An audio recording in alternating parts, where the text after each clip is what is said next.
Hi, this is Dodger, and you're watching my show about games. Today I'd like to start off with something a little bit silly just because it made me giggle while I was reading the articles about it. Imagine, if you will, that you are in a McDonald's in Japan. I was just going to say imagine, if you will, that you're in Japan, but maybe some of you were already there.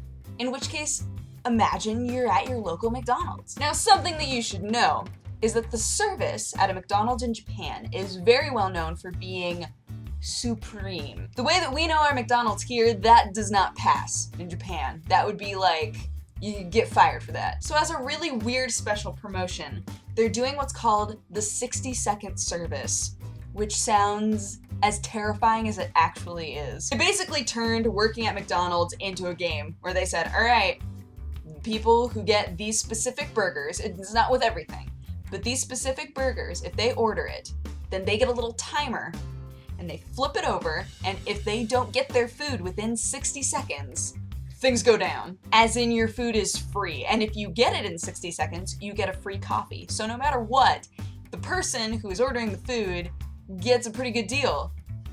Or do they? People have been sending in like pictures of what their burgers wind up looking like, and it's hilarious. It's the most slapdick thing that I've ever seen in my life. But at the same time, I think to myself, well, that would be kind of like par for the course at a McDonald's in America. If this is something where you live close enough that you can possibly actually experience this, it's going until January 31st, and you can only order it between 11 a.m. and 2 p.m.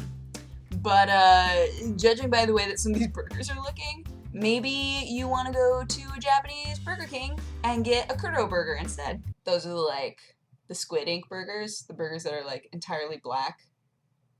I don't know if those are good. I'm so curious. Anyway, I needed to talk about that. It was a necessity, and I'm glad that we can move on. An interesting rumor has recently popped up that perhaps Valve will be releasing their Steambox portable PC sometime this year. As a lot of people speculated, it will use Linux because Gabe Newell has been very open about his feelings about Windows 8, which now that I have a laptop that runs on Windows 8, I understand all the feelings. And of course, Steam making sure that their big picture mode is out of beta by this point would make a lot of sense if that were the case. I guess this information got out because an electrical engineer that works for Valve was talking about it.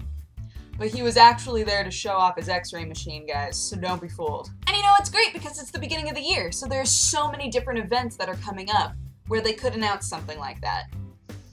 I'm excited. Might be excited to hear that Ultimate Ninja 3 will be coming out and the graphics look great. So the full title is Naruto Shippuden Ultimate Ninja Storm 3.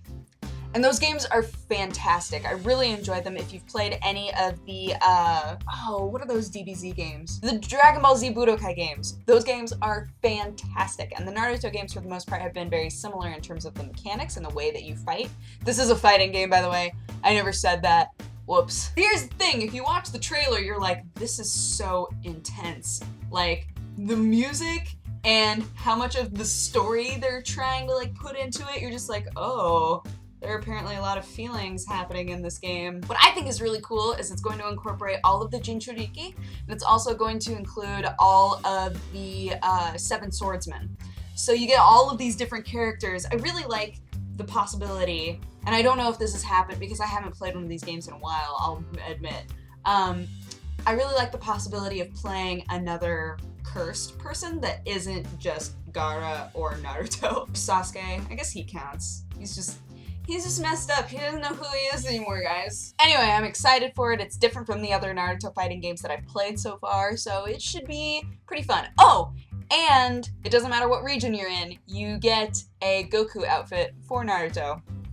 As I found a bit of news, something that I thought was kind of funny. So, I don't know how many of you have seen the Pacific Rim trailer by Guillermo del Toro. Maybe you were sitting there going, is that the GLaDOS voice? It's not just a clever copy or a girl who sounds a lot like her. That is Ellen McLain. But what I think is cool is that Del Toro went to Valve and said, I'm a really big fan of Portal. Can I please use the GLaDOS voice in my mech movie? And they said sure. They were like, yeah, whatever. And I guess in the actual movie, it won't sound quite so much like GLaDOS, but in the trailer, he wanted it to be GLaDOS's voice. He wanted people to be sitting there going, oh. Personally, I was already just excited to see a movie about giant robots that has nothing to do with Michael Bay. Now we also get a little bit of some GLaDOS voice. And again, it won't go through so many filters that it sounds exactly like GLaDOS's voice, but it's gonna sound similar. He wants it to be kind of a wink to fans that would know it. And for everybody else who will be experiencing it for the first time, they'll be like,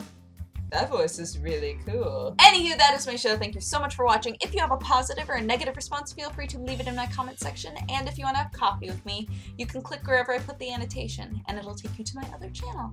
But otherwise, I hope that you guys had an amazing day and an amazing weekend. And I will talk to you again on Wednesday.